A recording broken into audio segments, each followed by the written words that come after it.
Deputy मैं तो समझ नहीं पा रहा था। तत्कालीन कानून मंत्री, अब मौजूदा डिप्टी सीएम ब्रजेश पाठक के आवास।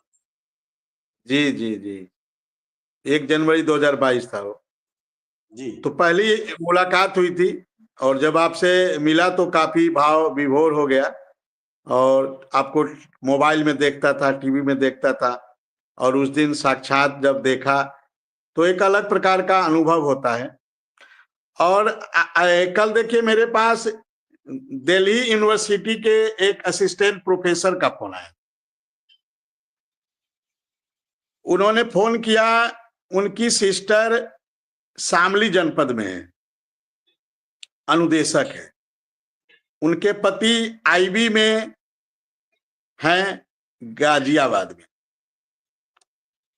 अब उनकी एक छोटी बेबी है। अब इतना भावुक क्षण हो जाता है। अब 2 परिवार, एक शामली रहता हो, एक गाजियाबाद रहता हो,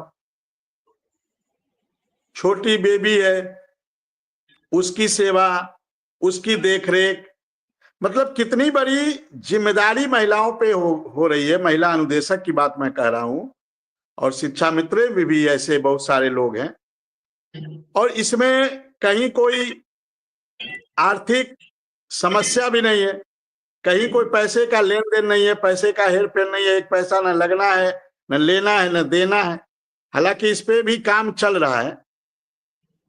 सुंदरम सर ने दिसंबर में कहा था हम लोग शासनादेश का इंतजार कर रहे हैं, लेकिन ये सब चीजें अब 11 वर्षों से आप बताइए किस प्रकार से लोग रह रहे हैं। एक हमारा महिलाओं का ग्रुप है सर, उसमें केवल महिलाएं जुड़ी हैं, और मैं एक अकेला उसमें पुरुष हूं, चूंकि नेतृत्वकर्ता होने के नाते। और इतनी उस ग्रुप में महिलाओं की मैं पीड़ा को देखता हूं, पढ़ता हूं, समझता हूं, तो लगता है कि कितनी उनके अंदर परेशानी है, और परेशानी हो भी क्यों नहीं। एक तो 9,000 रुपया, हम तो कह रहे हैं हमको 1 लाख रुपया दो ना, हम तो जम्मू कश्मीर में जाके नौकरी करने को तैयार है, कोई दिक्कत नहीं है। हमको जम्मू में भेज दो ना, लद्दाख में भेज दो ना, हमको दो 1 लाख रुपया। लेकिन 9,000 रुपया में एक पति रहता हो लखनऊ, खुद रहती है बहराइच, एक बच्चा लखनऊ, एक बच्चा बहराइच, किराए का मकान, एक महिला। अब आप इससे अंदाजा लगा सकते हैं, ऐसी ऐसी हजारों महिलाएं।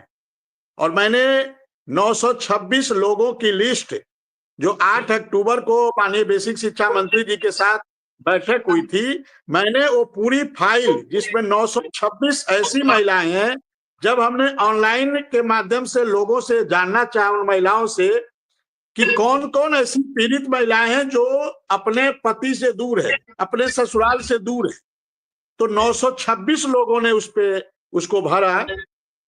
और उस 926 लोगों की फाइल इससे पहले मैं परियोजना में दे चुका हूं राजेंद्र प्रसाद सर को, और दूसरी बार मैं फिर माननीय बेसिक शिक्षा मंत्री जी को दिया और कहा कि सर ये 926 लोग हैं, और हो सकता है 200-400-500 और लोग हो, मतलब 1500 2000 मान लीजिए, इससे ज्यादा नहीं है।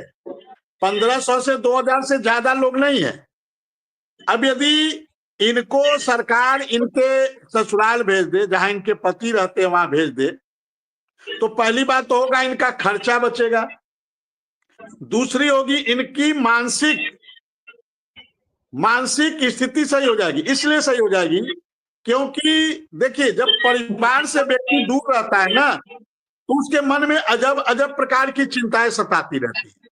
अब आप एक बच्चा लखनऊ में रहता हो, एक बच्चा बहराइच में रहता हो, पति रहता हो लखनऊ, खुद रहती हो एक बहराइच, तो आप अंदाजा लगा सकते हैं कितनी पीड़ा होती होगी।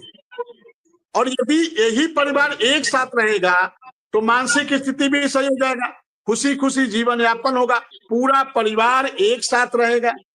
वो कहते हैं ना लोग कि जब एक साथ पूरा परिवार बैठ कर रोटी खाता है तो उसका एक अलग प्रकार का अंदाज होता है। एक अलग प्रकार की खुशी होती है, आंतरिक